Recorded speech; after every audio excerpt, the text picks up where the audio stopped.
Assalamualaikum warahmatullahi wabarakatuh. Bagaimana kabarnya anak soleh dan soleha kelas 4? Hari ini teman-teman bertemu dengan Ustazah Amro di pembelajaran SKI ya. Kali ini Ustazah Amro akan mengajak teman-teman mereview ulang tentang pembelajaran SKI sebelumnya. Teman-teman masih ingat tentang sejarah kebudayaan Islam, tentang dakwah Nabi Muhammad SAW? Iya teman-teman. Jadi setelah diangkat sebagai Nabi dan Rasul, Nabi Muhammad SAW ini memikul tugas yang sangat besar dan berat teman-teman, yaitu berdakwah kepada seluruh umat manusia. Karena Allah Subhanahu Wa Taala mengutus Nabi Muhammad SAW untuk memperbaiki akidah dan akhlak masyarakat, terutama masyarakat Quraisy di Mekah dan pada umumnya itu seluruh umat manusia. Nabi Muhammad memiliki langkah-langkah dakwah sebagai berikut nih teman-teman. Yang pertama, dakwah secara sembunyi-sembunyi. Hal ini dilakukan mulai kepada kerabatnya sendiri. Nah, di sini juga tertulis di Quran surat Asy-Syu'ara nomor surat 26 ayat 214 yang mana bunyinya artinya, dan berilah peringatan kepada kerabat-kerabatmu Muhammad yang terdekat. Jadi di Quran surat ini Allah sudah firmankan kepada Nabi Muhammad, peringatkanlah kepada kerabat-kerabatmu yang terdekat saja dulu, baru nanti kamu bisa berkembang dengan yang besarnya atau yang luasnya. Dari sinilah Nabi Muhammad berdakwah secara sembunyi-sembunyi merangkul kerabat-kerabat dekatnya teman-teman. Lalu setelah Nabi Muhammad berdakwah secara sembunyi-sembunyi, apakah ada sambutan dari orang-orang? Jelas ada teman-teman. Sambutan orang-orang terdekat terhadap dakwah Rasulullah ini secara sembunyi-sembunyi berbagai macam ragam responnya teman-teman. Namun kebanyakan dari kerabat menerima dengan hangat dakwah beliau. Di antaranya keluarga dan kerabat yang menerima seruan dakwah dan masuk Islam dengan segera, yaitu yang pertama ada Siti Khadijah, istri Nabi Muhammad, Ali bin Abi Thalib, sepupu Nabi Muhammad, Zaid bin Harisa, mantan budak yang sudah dimerdekakan oleh Nabi Muhammad, Abu Bakar, sahabat Nabi, Zubair bin Awam, sahabat Nabi juga, Utsman bin Affan, Sa'ad bin Abi Waqqas, Talha bin Ubaidah, Abdurrahman bin Auf, dan sahabat-sahabat yang lainnya yang kemudian disebut as-sabiqunal awalun, sahabat yang pertama masuk Islam. Masya Allah, subhanallah. Ketika Allah ketukan hidayah, ketika Allah berikan hidayah, ya itulah teman-teman, dakwah Nabi menghasilkan banyak sahabat-sahabat Nabi dan keluarganya yang masuk ke dalam Islam. Alhamdulillah.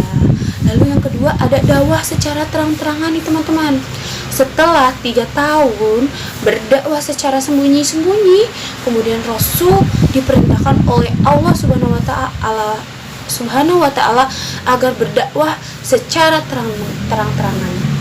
Di sini sudah tertulis di Quran surat Al-Hijr nomor surat 15 ayat 94 yang mana artinya, maka sampaikan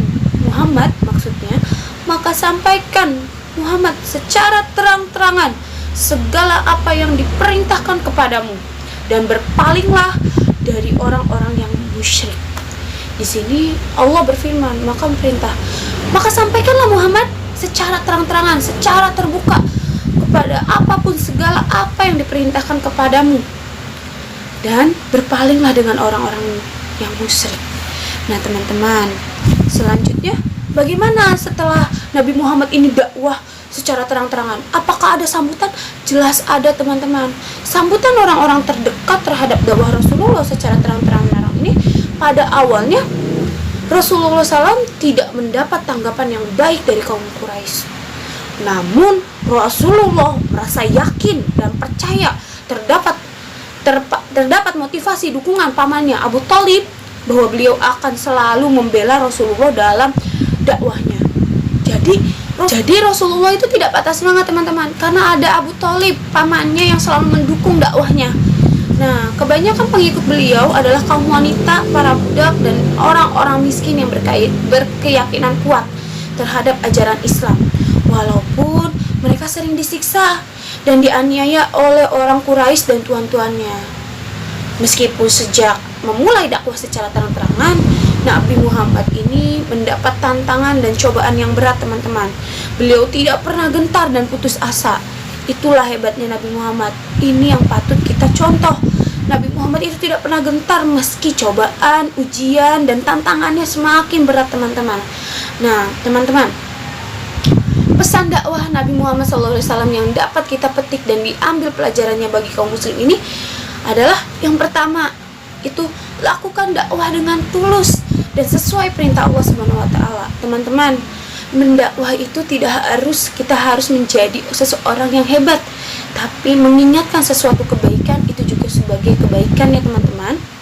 Lalu yang kedua, langkah awal ditempuh secara sembunyi-sembunyi dari pintu ke pintu rumah. Lalu selanjutnya yaitu jalankan ajakan dan ajaran Nabi Muhammad SAW dengan sungguh-sungguh dan akhlak mulia. Lalu yang keempat, langkah kedua ditempuh dengan cara terang-terangan di depan halayak ramai. Nah, sekarang sudah mudah bagi kita lakukan, yaitu berdakwah terang-terangan, atau biasa kita sering dengar ceramah atau tausiah, ya teman-teman ya. Terus yang terakhir adalah siapkan kesabaran dan ketangguhan berdakwah dengan semangat tanpa getar dan putus asa. Masya Allah, teman-teman, di setiap perjalanan, di setiap kegiatan, di setiap apapun yang kita lalui pasti akan ada yang namanya tantangan, cobaan, dan ujian. Dari sinilah kita belajar agar kita tetap bersabar, tangguh, dan tidak pernah putus asa untuk menebarkan kebaikan. Baik teman-teman, alhamdulillah review atau pembelajaran SKI telah selesai. Nah, Ustazah berharap semoga pertemuan pertama ini dan teman-teman bersama Ustazah Amroh bisa banyak manfaatnya, terutama untuk teman-teman kelas 4 dan umumnya pada untuk Ustazah dan yang mendengarkan cerita atau kisah SKI ini. Baik teman-teman, Ustazah cukupkan sampai di sini ya. Kita bertemu nanti di pembelajaran SKI selanjutnya. Terima kasih, syukron. Assalamualaikum warahmatullahi wabarakatuh.